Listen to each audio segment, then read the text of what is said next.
Rais wa Ukraini Volodymyr Zelensky ametangaza kuwekwa kwa utawala wa kijeshi katika jiji la Odessa ambako kuna bandari kubwa na ya muhimu sana katika Bahari Nyeusi ambayo imekuwa kitovu muhimu cha kupokea silaha kutoka kwa nchi washirika wa Magharibi. Uamuzi huo unafuatia hatua ya Zelensky siku ya Jumanne kumvua Gennady Trukhanov, raia wa Ukraini, kutokana na madai kwamba anamiliki passport ya Urusi, jambo linalomfanya asiwe na sifa kuendelea kushikilia wadhifa wa umea. Trukhanov ambaye amekuwa akiongoza jiji la Odessa tangu mwaka 2014 amekana vikali madai hayo na ameapa kuchukua hatua za kisheria kurejesha haki yake. Katika taarifa yake, Trukhanov amesema, "Sijawahi kupokea pasipoti ya Urusi, mimi ni raia wa Ukraine." Aliongeza kuwa ataendelea kutekeleza majukumu yake kama meya aliyechaguliwa hadi pale mahakama itakapotoa uamuzi mwingine. Kwa mujibu wa shirika la ujasusi la Ukraine SBU, uraia wa Trukhanov umesimamishwa kwa amri rasmi iliyosainiwa na Rais Volodymyr Zelensky, ikimtuhumu kumiliki pasipoti halali ya kimataifa kutoka kwa nchi adui. Sheria ya Ukraine hairuhusu raia wake kuwa na uraia wa Urusi, nchi iliyoivamia Ukraine mwaka 2022. Hatua hiyo inaweza kumfanya Trukhanov kufukuzwa nchini. Kupitia hotuba ya video ya siku ya Jumanne usiku, Rais Volodymyr Zelensky alisema, "Odessa inastahili ulinzi na msaada zaidi. Haya yatafanikishwa kupitia uongozi wa kijeshi. Masuala mengi ya usalama katika jiji hili yamepuuzwa kwa muda mrefu. Maamuzi madhubuti yatachukuliwa. Nitamteua kiongozi wa utawala wa kijeshi hivi karibuni." Mwisho wa kunukuu. Wakati huo huo, gavana wa Kherson upande wa Urusi Vladimir Saldo alidai kupitia mtandao wa Telegram kwamba sababu halisi ya kumvua Trukhanov madarakani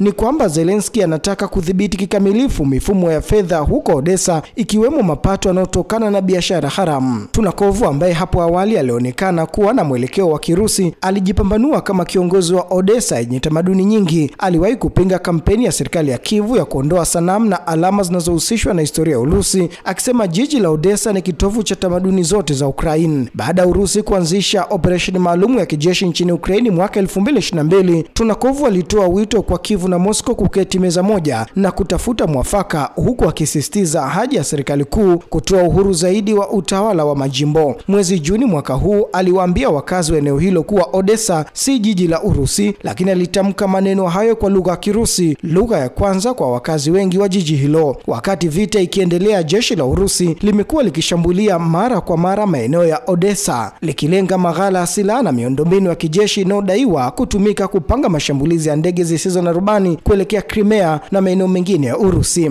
Mnamo mwaka 2023, Rais wa Urusi Vladimir Putin alidai kwamba Odessa ni jiji la Urusi, jambo ambalo kila mtu analifahamu vizuri. Hatua Zelensky inaonekana kuwa sehemu ya kampeni pana serikali yake dhidi ya watu wanaodaiwa kuwa na uungaji mkono na Urusi. Mbali na Trukhanov, ripoti za ndani zinasema Zelensky pia amewavua uraia watu wengine wawili, Sergei Polonin, mwanadansi anayejulikana kwa kumtetea Rais Vladimir Putin, na Oleg Trashinov, mwanasiasa wa zamani wa Ukraine anayetuhumiwa kushirikiana na Urusi. Polonin alizaliwa kusini mwa Ukraine lakini aliyepata uraia wa Urusi mwaka 2018 amekuwa akiunga mkono waziwazi operesheni ya Urusi nchini Ukraine na uchukuaji wa Urusi wa rasi ya Crimea mwaka 2014. Mapema mwezi Julai, Zelensky pia alimvua uraia Metropolitan Onufrish, kiongozi wa kanisa la Orthodox la Ukraine lilokuwa likihusishwa na Urusi. Hayo yakijiri, rais wa Belarus Alexander Lukashenko amesema kuwa Marekani haitatatua mgogoro wa Ukraine kwa kuipatia Kiev makombora masafa marefu ya Tomahawk, akionya kwamba hatua hiyo itazidisha mivutano na hata kugeuza mzozo huo kuwa vita vya nyuklia. Akizungumza mjini Minsk,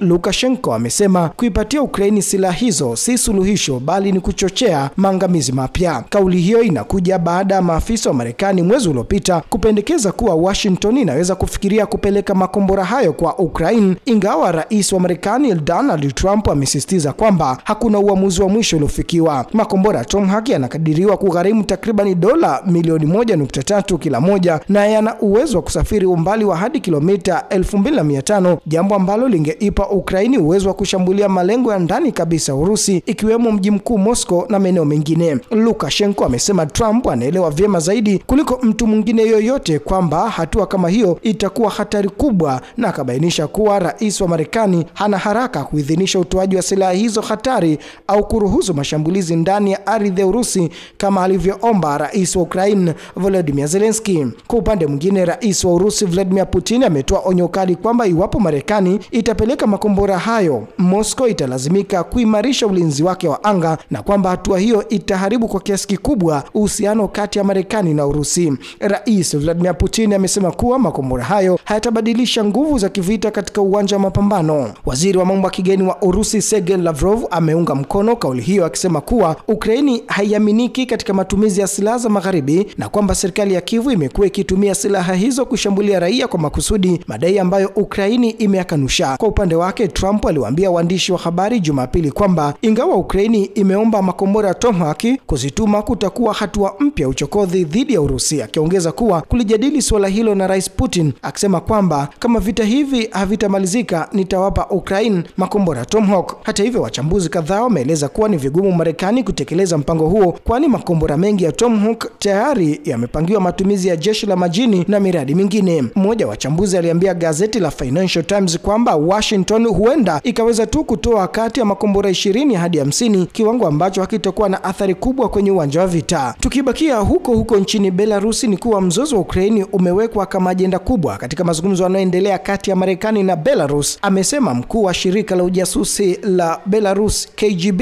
Ivan Tatel. Akizungumza na waandishi wa habari baada ya kikao cha serikali kilichoongozwa na Rais Alexander Lukashenko, Tatel amesema pande hizo mbili zinajadili masuala mapana ya usalama wa kikanda na kwamba mazungumzo hayo tayari yamechangia katika kudumisha udhabiti katika eneo hilo. Kwa mujibu wa Tatel, Marekani inatambua ujuzi wa kikanda uliopo Minsk, jambo linaloweza kutumika kusaidia kutatua mgogoro wa Ukraine na kupunguza mivutano katika eneo la Ulaya Mashariki. Tunaweza kuchangia katika hilo, alisema Tatel, akiongeza kuwa Belarus ina uelewa wa kina wa pande zote mbili, yaani Urusi na Ukraine. Amesema kwamba Minsk inaweza kuwa kiungo cha maelewano katika hali hii ngumu zaidi kutokana na ushirikiano wake wa karibu na Urusi, uhusiano mzuri na Ukraine na mazungumzo ya wazi na Marekani. Tatel alieleza kuwa Belarus na Marekani zinatafuta suluhisho za pamoja zinazokubalika kwa pande zote katika nyanja mbalimbali na kwamba tayari zimefanikiwa kufikia makubaliano kadhaa muhimu, akisisitiza kuwa mazungumzo hayo yanategemea mtizamo wa kivitendo